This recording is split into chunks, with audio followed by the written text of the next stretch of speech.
नमस्कार दोस्तों, मैं नितिका। आज मैं सबसे पहले आपसे यह कहना चाहूँगी कि आयोग द्वारा जब भी डेट डिक्लेयर की जाएगी आपके एग्ज़ाम की, तो आपको ज़्यादा समय नहीं मिलने वाला है। इस चीज़ को आपको मान के चलना है, क्योंकि ऑलरेडी एग्ज़ाम एक बार कैंसिल हो चुका है और कम से कम 6 महीने का गैप हो चुका है, ठीक है? तो आपको ज़्यादा टाइम नहीं मिलेगा, इस चीज़ को आप हमेशा ध्यान में रखिए। हो सकता है कि आपकी एग्ज़ाम की डेट आ जाए और आपको 1 महीना ही मिले और एग्ज़ाम कंडक्ट करा लिया जाए। तो बाद में अगर आपने सोचा होगा कि तब तैयारी कर लेंगे, ऐसे कर लेंगे, वैसे कर लेंगे, कुछ नहीं होगा सिवाय पंचमेल खिचड़ी बनने के, ठीक है? तो इससे अच्छा है कि आप पहले अच्छे तरीके से तैयारी संपूर्ण करके रखें और रिवीजन करते रहें, ये सबसे अच्छा तरीका होगा। और ज़्यादा से ज़्यादा मॉक टेस्ट पेपर लगाते रहें, ठीक है? सॉल्व करते रहें ताकि आपको ज़्यादा प्रॉब्लम ना हो और फुल कॉन्फिडेंस के साथ आप एग्ज़ाम देने के लिए जाएं। तो आज इसी के साथ हम आगे बढ़ते हैं। तो अगर आप गौरव ज्ञान एकेडमी पर नए हैं तो प्लीज़ मेरे चैनल को सब्सक्राइब कीजिए, लाइक कीजिए, शेयर कीजिए। तो चलिए प्रारंभ करते हैं। तो आज साइंस के क्वेश्चन से शुरुआत है। वैसे हमेशा हम देखते थे अरिहंत में हिस्ट्री के क्वेश्चंस रहते थे, आज साइंस से स्टार्ट है। कच्चे फलों को कृत्रिम रूप से पकाने के लिए प्रयोग में लाई जाने वाली गैस का नाम है। ऑप्शंस है आपके अमोनिया, एसिटिलीन, कार्बन मोनोऑक्साइड और एथिलीन। तो सही आंसर है आपका एथिलीन। सेकंड क्वेश्चन है आपका, निम्न में से जीवित प्राणियों का कौन सा समूह एक से ही संबंधित है? तो आपके ऑप्शन है चीनी, अमेरिकी, भारतीय तथा काले अफ्रीकी। सेकंड ऑप्शन है चीता, शेर तथा बिल्ली। थर्ड ऑप्शन है कबूतर, पेडुकी तथा तीतर। नेक्स्ट ऑप्शन है छिपकली, मगरमच्छ तथा सांप। तो सही आंसर आपका होगा चीता, शेर और बिल्ली। प्रकाश संश्लेषण होता है। ऑप्शन है आपके न्यूक्लियस में, माइटोकॉन्ड्रिया में, सी ऑप्शन है क्लोरोप्लास्ट में, डी ऑप्शन है परऑक्सीसोम में। तो आपका सही आंसर होगा क्लोरोप्लास्ट में। देखिए, आपको ये भी जानना चाहिए कि प्रकाश संश्लेषण क्या है। तो देखिए, जो कुछ पेड़ पौधे या कुछ जीव भी होते हैं जैसे कि साइनोबैक्टीरिया, ये नाम याद रखिए, साइनोबैक्टीरिया।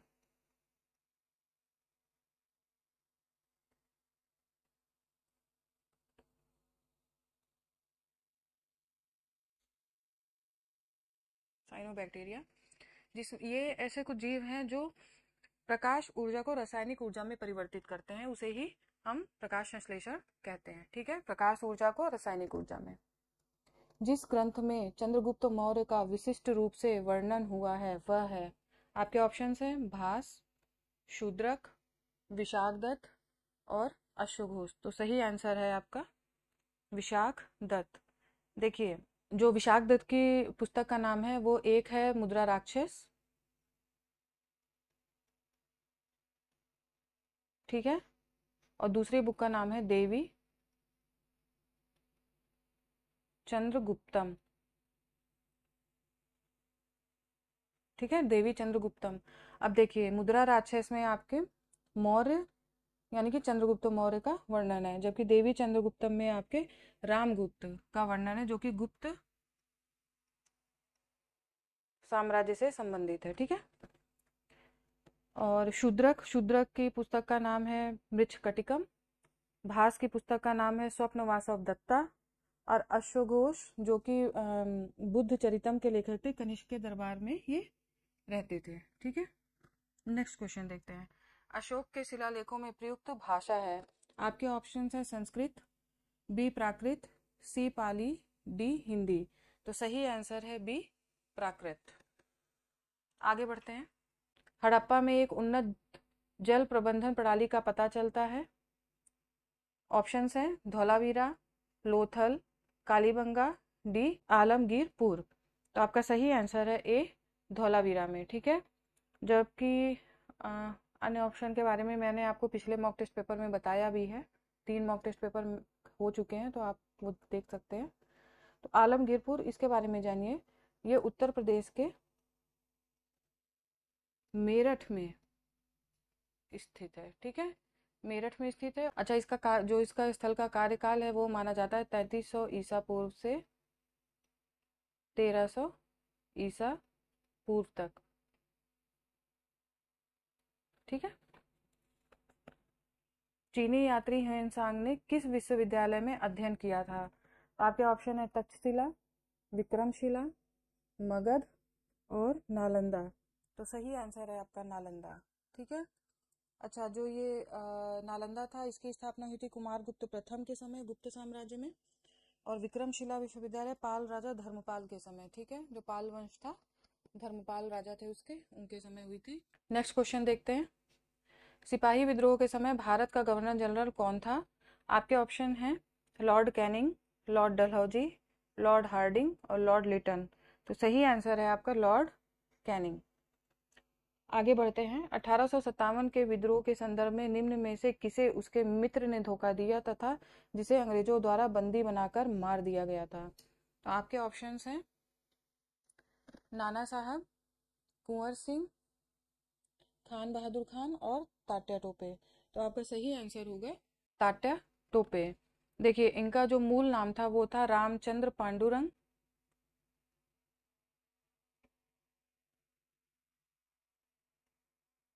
ठीक है, रामचंद्र पांडुरंग। और ये 1859 में नेपाल में चले गए थे। ग्वालियर के पतन के बाद से 1859 में रानी लक्ष्मीबाई जब झांसी में विद्रोह जो हुआ था झांसी में, तो वो रानी लक्ष्मीबाई का सहयोग किया था इन्होंने। तो ग्वालियर के पतन के बाद ये वहां चले गए जहां पर मान सिंह ने, एक जमींदार था मान सिंह, उसने धोखा दिया था, जिसकी वजह से इनको गिरफ्तार करके फांसी की सजा मिली थी। ठीक है। अब चलिए ये देखते हैं नाना साहब। नाना साहब ने कानपुर का विद्रोह किया था जो कि 5 जून से प्रारंभ हुआ था, और इनका नाम भी था धोधू पंथ। धोधू पंथ के नाम से भी जानते हैं। ठीक है। कुंवर सिंह, इनका विद्रोह हुआ था बिहार, आरा या जगदीशपुर। ठीक है। और खान बहादुर खान, इन्होंने विद्रोह का नेतृत्व किया था रुहेलखंड से। ठीक है। आगे बढ़ते हैं। दांडी यात्रा के साथ निम्न में से क्या प्रारंभ हुआ था? आपके ऑप्शन हैं होम रूल आंदोलन, असहयोग आंदोलन, सविनय अवज्ञा आंदोलन और भारत छोड़ो आंदोलन। तो सही आंसर है आपका सविनय अवज्ञा आंदोलन। गोल्डन थ्रेशहोल्ड नामक कविता संग्रह की रचयिता निम्नलिखित में से कौन है? ऑप्शन है आपके अरुणा आसफ अली, एनी बेसेंट, सरोजनी नायडू, विजय लक्ष्मी पंडित। तो सही आंसर होगा आपका सरोजनी नायडू। गोल्डन थ्रेशहोल्ड इनकी पहली कविता थी। इसके अलावा जो इनकी बुक है वो है बर्ड ऑफ टाइम और ब्रोकन विंग। इनकी बुक का नाम है और बर्ड ऑफ टाइम, और एक बुक का नाम है इनका ब्रोकन विंग। ध्यान रखिएगा। और सरोजनी नायडू के बारे में आप क्या जानते हैं? देखिए, 1925 में कांग्रेस कार्यकारिणी की वार्षिक बैठक हुई थी कानपुर में, जिसकी ये पहले महिला भारतीय अध्यक्ष बनी थी। ठीक है, पहली महिला भारतीय के रूप में अध्यक्ष ये बनी थी। जबकि अगर पहली महिला का नाम दिया जाए तो वो 1917 में एनी बेसेंट, 1917 में एनी बेसेंट, नाम याद रखिए, जो कि अधिवेशन हुआ था आपका कलकत्ता में। ठीक है। चलिए नेक्स्ट, सूची 1 को सूची 2 से सुमेलित कीजिए। जो सूचियों के नीचे दिए गए कूट का प्रयोग कर सही उत्तर चुनिए। तो ये पहला बोर्ड है और उसका मुख्यालय पूछा है। तो इस तरह से है क्वेश्चन। कॉफी बोर्ड, रबड़ बोर्ड, चाय बोर्ड, तंबाकू बोर्ड, और वो कहाँ पर स्थित है मुख्यालय, वो बताना है आपको। तो देखिए, कॉफी बोर्ड जो आपका है वो है बेंगलोर में। ठीक है। रबड़ बोर्ड है आपका कोट्टायम में यानी केरल में। चाय बोर्ड आपका है कोलकाता। ठीक है। और तंबाकू बोर्ड आपका है गुंटूर में। ठीक है। तो इस तरह से आपका देखिए ये आंसर सही होगा। नेक्स्ट, निम्नलिखित में से किस एक में राष्ट्रीय उद्यानों की संख्या अधिकतम है? ऑप्शंस हैं अंडमान और निकोबार द्वीप समूह, अरुणाचल प्रदेश, असम, मेघालय। तो सही आंसर है आपका अंडमान और निकोबार द्वीप समूह। और यहाँ पर जो संख्या है वो है 9। ठीक है, राष्ट्रीय उद्यानों की संख्या 9 है, जो कि मध्य प्रदेश के बराबर है। यानी कि मध्य प्रदेश और अंडमान दो ऐसे स्थल हैं जहाँ पर ये राष्ट्रीय उद्यान सबसे ज़्यादा हैं। इसके बाद आपका केरल का स्थान आता है, केरल का, फिर महाराष्ट्र का स्थान है। ठीक है, तो आपको ये तीनों स्थल याद रहने चाहिए। संविधान का 98वां संविधान संशोधन अधिनियम किससे संबंधित है? तो आपके ऑप्शन है सेवा कर के विनियोजन तथा उगाही के लिए केंद्र को अधिकार देना, राष्ट्रीय न्यायिक आयोग का गठन करना, जनगणना 2001 के आधार पर निर्वाचन क्षेत्रों का पुनः समायोजन, और नेक्स्ट ऑप्शन है राज्यों के बीच नई सीमाओं का सीमांकन।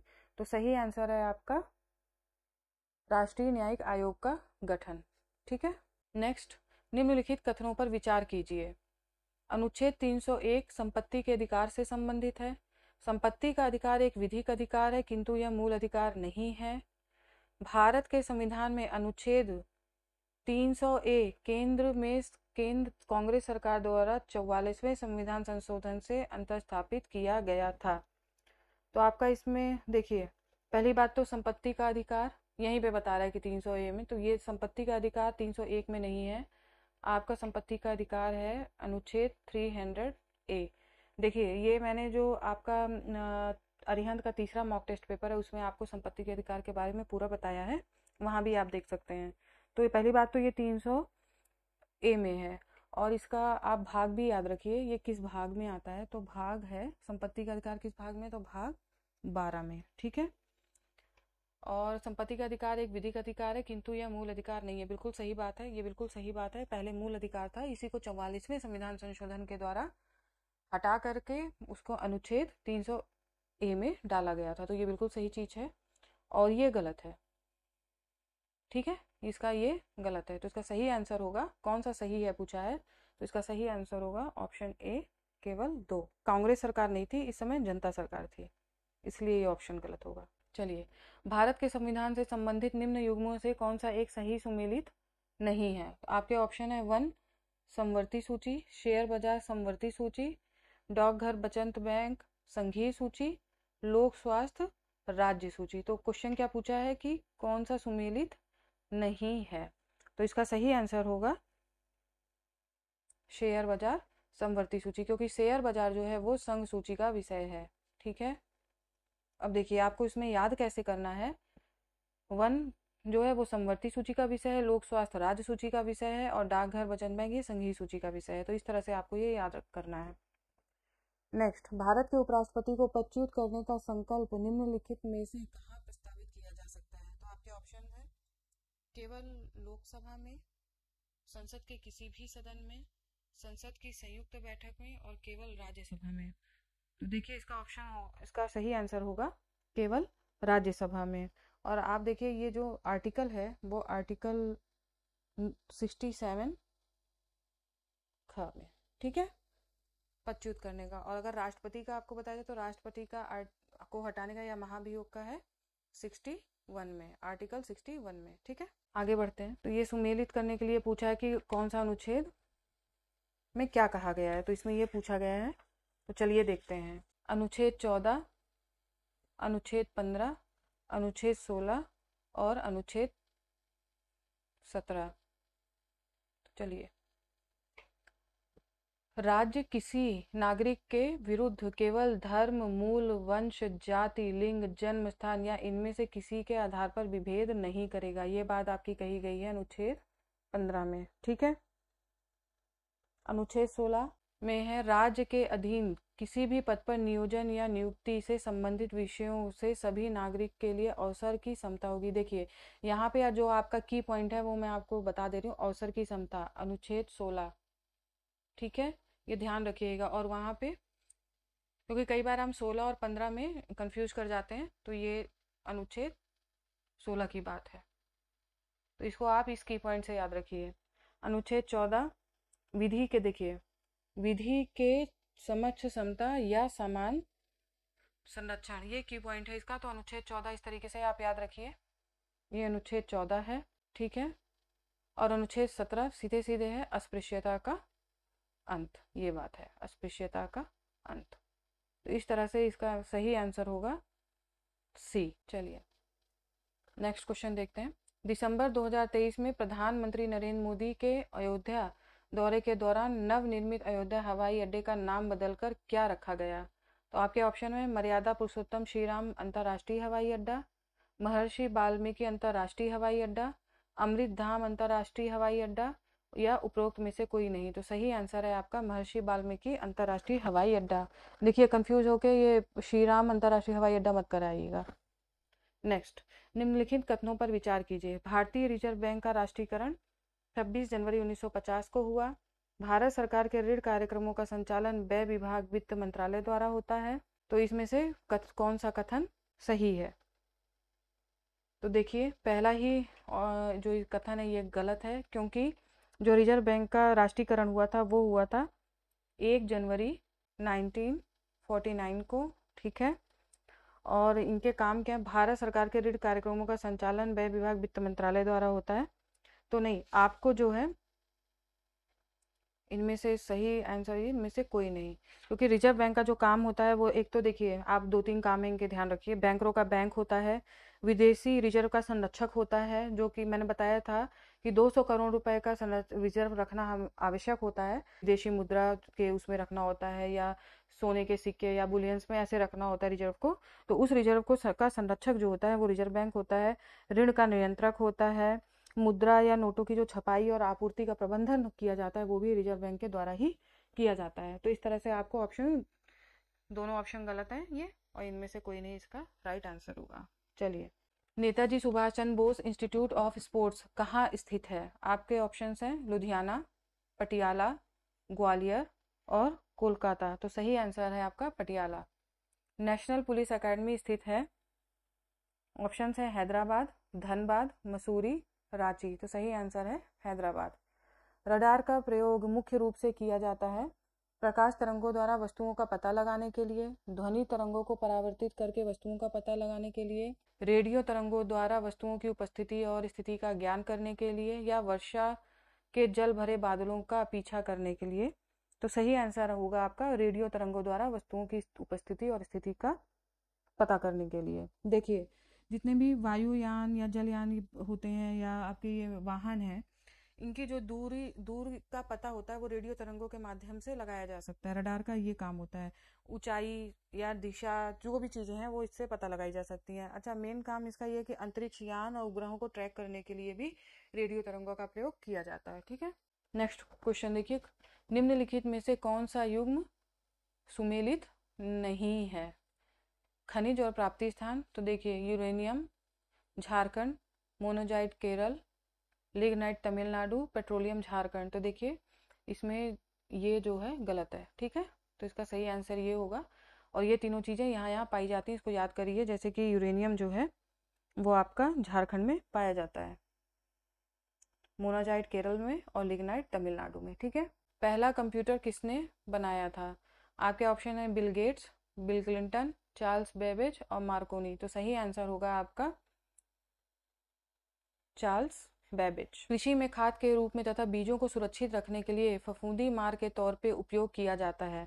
ऑप्शंस है जस्ता एवं मैग्नीज युक्त रसायन, सल्फर एवं ब्रोमीन युक्त रसायन, क्लोरीन एवं सल्फाइड युक्त रसायन, उपरोक्त में से कोई नहीं। तो सही आंसर है आपका जस्ता एवं मैग्नीज युक्त रसायन। कौन सा युग्म सही सुमेलित नहीं है? ठीक है, महान हिमालय राष्ट्रीय उद्यान मनाली कुल्लू, राजाजी नेशनल पार्क देहरादून, केवलादेव राष्ट्रीय पार्क भरतपुर और वन विहार राष्ट्रीय उद्यान जबलपुर। तो नहीं है पूछा, तो सही आंसर है आपका डी, क्योंकि ये भोपाल में स्थित है, ठीक है। एमपी के भोपाल में स्थित है ये, ध्यान रखिए। और ये तीनों ही, ये नाम याद रखिएगा तीनों, और कहाँ पर है तो देखिए केवलादेव राष्ट्रीय पार्क भरतपुर राजस्थान, ये उत्तराखंड देहरादून, और ये हिमाचल प्रदेश मनाली। ये तीनों याद कर लीजिएगा। नेक्स्ट, डीडीटी की खोज वर्ष 1939 में किसने की थी? अब देखिए हो सकता है कि खोज कब हुई थी ये भी पूछ सकते हैं, तो क्वेश्चन में ही एक आंसर आपका छिपा हुआ है, इसको याद करिएगा 1939 में। तो आपके ऑप्शंस इस प्रकार हैं, Paul Muller, Paul Johnson, Paul Walter, Paul Walther Penck. तो सही आंसर है आपका पॉल म्यूलर। नेक्स्ट क्वेश्चन देखिए, नाइट्रेट प्रदूषण वाली रासायनिक खाद भूमिगत जल को दूषित कर देती है। नाइट्रेट की मात्रा जब 25 मिलीलीटर प्रति लीटर से अधिक हो जाती है तो इससे उत्पन्न होने वाला रोग कहलाता है। ऑप्शन है आपके नाइट्रामीन, मैड हीमोग्लोबिनिया, उच्च रक्तदाब, या उपरोक्त में से कोई नहीं। तो सही आंसर आपका होगा मैड हीमोग्लोबिनिया।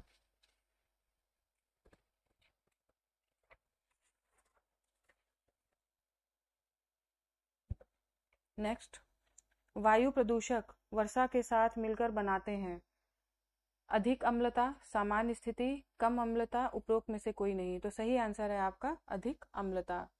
जीएसटी के निम्न में से 3 प्रकार कौन कौन से हैं? तो आपके ऑप्शंस हैं SGST, CGST, IGST.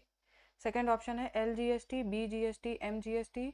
C option है OGST, DGST, IGST, और फोर्थ ऑप्शन है आपका उपरोक्त में से कोई नहीं। तो सही आंसर आपका होगा SGST, CGST, IGST। Periodic table निम्न में से किसने प्रतिपादित की थी? आपके ऑप्शन है वोल्टा, केल्विन, मेंडलीफ, उपरोक्त में से कोई नहीं। तो सही आंसर है मेंडलीफ। विश्व पृथ्वी, नेक्स्ट देखते हैं, विश्व पृथ्वी दिवस निम्न में से किस दिन मनाया जाता है? तो आपके ऑप्शन हैं 10 अप्रैल, 22 अप्रैल, 5 अप्रैल और 2 अप्रैल। सही आंसर होगा 22 अप्रैल। उत्तर प्रदेश राजकीय पुरातत्व संग्रहालय कहाँ स्थित है? ऑप्शन है आपके इलाहाबाद, वाराणसी, जौनपुर और कन्नौज। तो सही आंसर है आपका कन्नौज, याद रखिएगा। सैयद सालार मेला कहाँ लगता है? ऑप्शंस हैं बहराइच, फतेहपुर सीकरी, बाराबंकी और डी ऑप्शन है गोंडा। तो सही आंसर है आपका बहराइच में। भारत कला भवन कहाँ पर स्थित है? ऑप्शंस है लखनऊ, बनारस, इलाहाबाद और आगरा। सही आंसर है आपका बनारस। ये वही भारत कला भवन जो विश्व की सबसे बड़ी चित्रशाला काशी हिंदू विश्वविद्यालय के प्रांगण में स्थित है। नेक्स्ट, दिसंबर 2023 में यूनेस्को की अमूर्त सांस्कृतिक विरासत संरक्षण की वार्षिक बैठक के दौरान भारत के किस लोक नृत्य को मानवता की अमूर्त सांस्कृतिक विरासत की प्रतिनिधि सूची में शामिल किया गया?